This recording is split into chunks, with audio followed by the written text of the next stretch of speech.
वज़ीर ख़ारजा शाह महमूद कुरैशी मीडिया से गुफ्तगू कर रहे हैं और उस ब्लैक बॉक्स और दीगर जो अब उनके पास रिकॉर्डेड जो गुफ्तगू है मौजूद है, जो इमीडिएट रिस्पांस का जो उनका एनालिसिस था वो कर रहे हैं।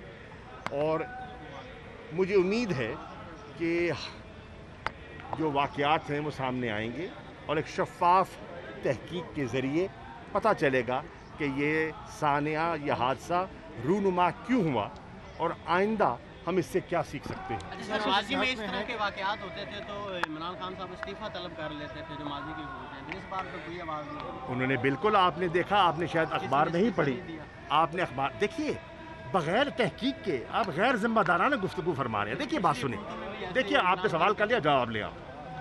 बात यह है कि एक वाक़या हुआ, अफसोसनाक वाक़या हुआ, वो तहकीक होगी, उसमें कोई ज़िम्मेदार ठहरा उसको बिल्कुल मुस्तफ़ी होना चाहिए, उससे इस्तीफ़ा तलब किया जाएगा, लेकिन तहकीक तो होने दे। अच्छा, इंडिया आए रोज धमकियां देता है, अगर कोई हरकत करता है बॉर्डर के पार तो फिर क्या रद्द अमल होगा पाकिस्तान का? इंडिया बिल्कुल, हमारे पास इतलात हैं और मेरी कल अक़वाम मुत्तहिदा के सेक्रेटरी जनरल से टेलीफोन पर तफसीली गुफ्तगू हुई है। मैंने उनके सामने सारे हालात रखे हैं, मैंने हिंदुस्तान के जो अज़ाइम हैं उनको बेनकाब किया है, मैंने बताया है कि वो फॉल्स फ्लैग ऑपरेशन का इरादा रखते हैं, वो मनसूबाबंदी कर रहे हैं, वो अपने अंदरूनी हालात से तवज्जो हटाने के लिए वो कोई ना कोई हरकत कर सकते हैं। मेरी कल सेक्रेटरी जनरल OIC से भी गुफ्तगू हुई है, मैंने उन्हें भी सारे हालात से आगाह किया है। मैंने जो इस्लामोफोबिया, जो मुसलमानों को, हिंदुस्तान के मुसलमानों को निशाना बनाया जा रहा है, मैंने सारी तफसीलात उनके सामने रखी हैं और उनसे तवक्को की है कि OIC एक ऐसा फोरम है जो मुसलमानों के हकूक़ का दिफा उसे करना चाहिए। आज फ़लस्तीन और कश्मीर की सूरत हाल में जो ममासलत है वो आपसे ढकी छुपी नहीं है। OIC एक ऐसा इदारा है जो इन दोनों इश्यूज़ को उजागर करने के लिए कायम हुआ था, तो OIC को अपना किरदार अदा करना चाहिए। मैंने सलामती काउंसिल के सदर को ईद से आने से पहले एक नया ख़त भेजा है और उसमें मैंने पाकिस्तान की जो तशवीश है, पाकिस्तान के जो खदशात हैं, वो मैंने उन्हें बयान कर दिए हैं, इंटरनेशनल कम्युनिटी को आगाह कर दिया है। ईद के बाद इंशाअल्लाह इस्लामाबाद जाके मेरा इरादा है कि मैं एक हाई पार्ड इजलास बुलाऊंगा जिसमें दफ्तर ख़ारजा, कश्मीर कमेटी और जो मुतल्लका वजारतें हैं और जो हमारे इदारे हैं वो सब शामिल होंगे और उस पर बैठकर हिंदुस्तान की जो हिकमत अमली है उस पर हम बगौर जायज़ा लेंगे और अपनी हिकमत अमली वज़ा करेंगे। मैं एक वाज़े पैगाम हिंदुस्तान की सरकार को देना चाहता हूँ, बहसीत पाकिस्तान के वज़ीर ख़ारजा के।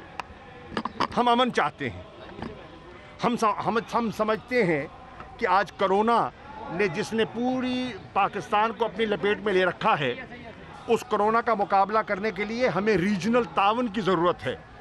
हमने हेल्थ मिनिस्टर्स की कॉन्फ्रेंस की मेज़बानी की है और हमने लोगों को दावत दी है कि वो उसमें शामिल हों। मेरी गुजारिश ये है कि वो इसको बंद कर दें, इसको बंद कर दें। हमने गुजारिश की है कि वो ताउन की तरफ जाए और वो इस किस्म की हरकतों की तरफ बढ़ रहे हैं।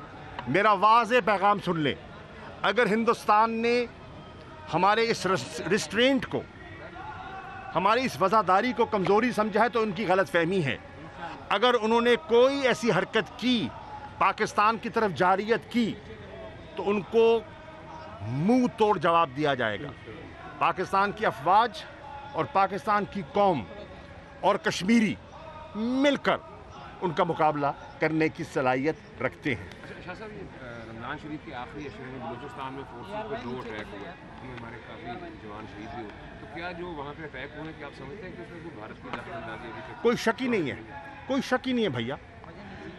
भारत ने, हिंदुस्तान ने बलूचिस्तान को पाकिस्तान के अंदर इंतशार फैलाने के लिए इस्तेमाल करने की कोशिश की है। कुलभूषण जाधव बलूचिस्तान से गिरफ्तार हुआ। हमारे पास ऐसी इंटेलिजेंस रिपोर्ट्स हैं जो वो बलूचिस्तान के अंदर मुख्तलिफ कुव्वतों को उनकी पुष्पनाही कर रहे हैं और तखरीबकारी के लिए इस्तेमाल कर रहे हैं। चाहे हमारे खैबर पख्तूनख्वा का ट्राइबल बेल्ट हो या बलूचिस्तान का जो बॉर्डर हो जो अफगानिस्तान को लगता है, इन पर उनकी जो हरकतें हैं हमारी निगाह उससे ओझल नहीं है और इन्हीं चीज़ों को बुनियाद बनाते हुए मैंने इंटरनेशनल कम्युनिटी को आगाह किया है। थैंक यू भाईजान, थैंक यू। आप सबको मुबारक। वज़ीर ख़ारजा शाह महमूद कुरैशी मीडिया से गुफ्तगू कर रहे थे।